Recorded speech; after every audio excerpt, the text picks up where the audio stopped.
So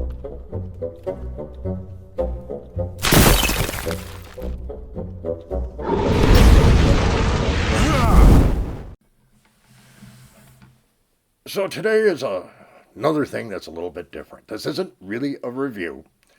This is a story of something that did actually happen in a dungeon many, many moons ago. Many, many, many.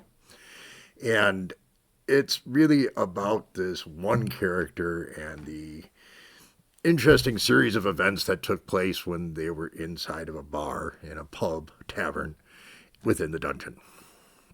This story is about Grom the Gnome. Grom was played by a character in a dungeon long time ago.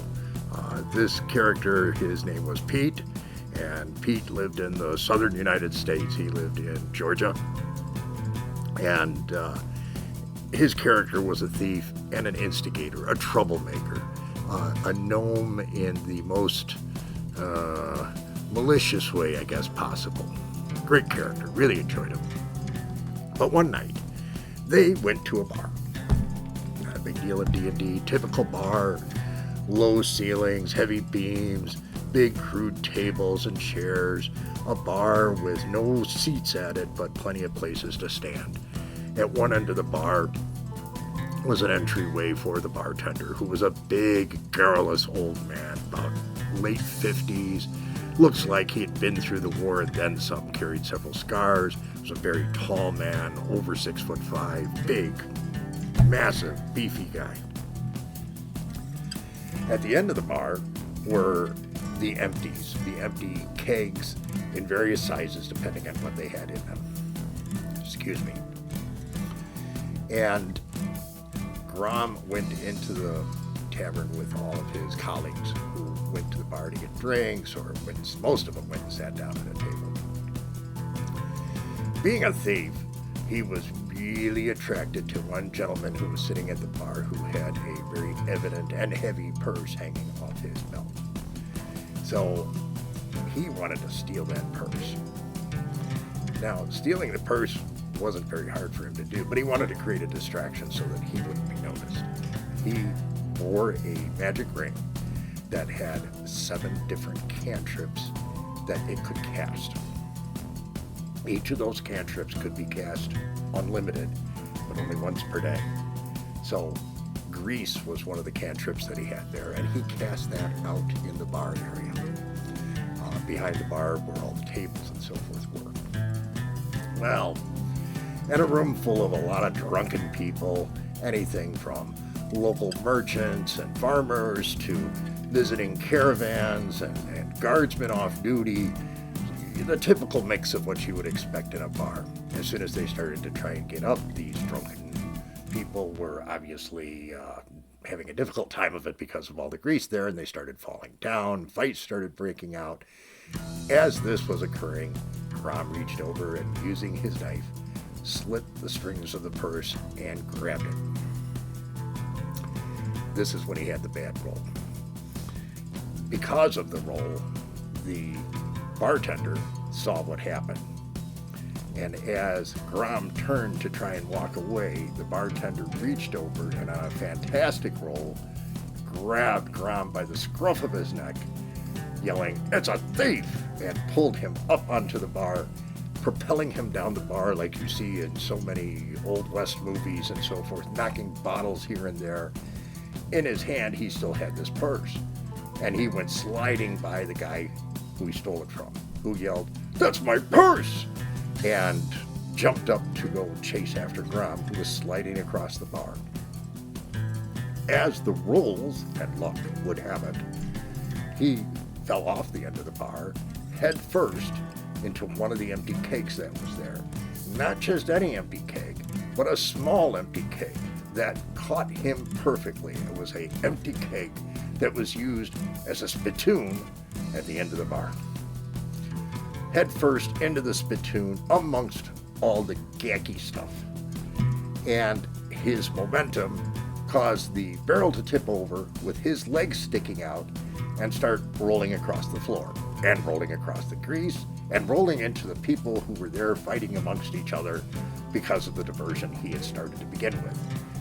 In this process, he managed to get kicked around, knocked all over the room, until he finally had a great roll and managed to stand upright with all the gacky stuff running down his front and so forth. He was finally back on his feet.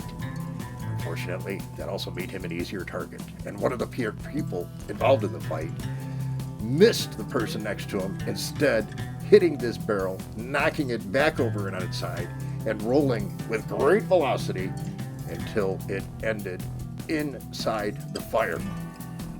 Now his feet are roasting, and due to a bad roll, his feet and leggings actually caught fire. This gave him a little bit more excess, almost berserker-like energy, and he jumped up and ran again, running straight into the wall, which knocked him out and put the barrel back down with his feet hanging out the top. Next to him was a person who had been hit very hard in the stomach, reached over to where the barrel was and vomited into it, filling half the barrel, making up for Grom, who furiously kicked his legs until he fell back over and stood up. Now the contents of this barrel, what's left of the gack stuff from the spittoon, what's left from the actual vomit, come rolling down him, and he finally manages to get the barrel off of him. In his rage, he sees the guy who threw up in the barrel, takes out his dagger, and stabs him multiple times until the guy falls dead. Unfortunately, this was seen by most of the people who were there, and resulted in him being captured by the guards and thrown into jail. Even more unfortunately, the contact that the party had been sent to meet at the bar was the guy he had killed.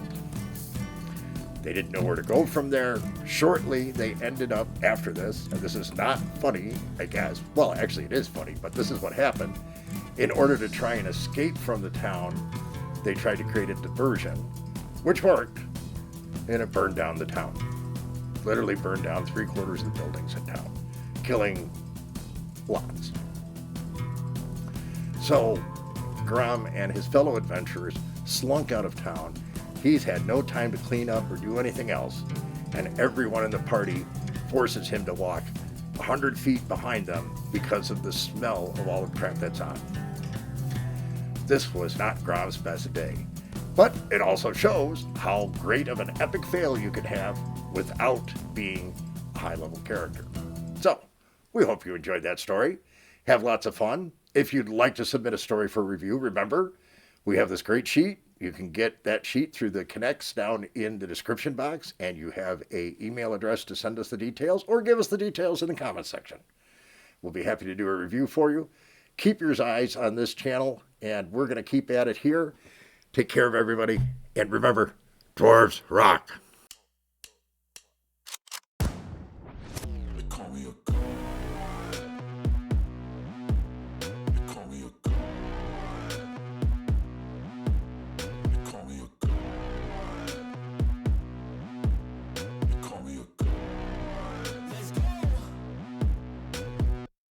I'm about to go off like a weapon, fuel to the top, got a filled up engine.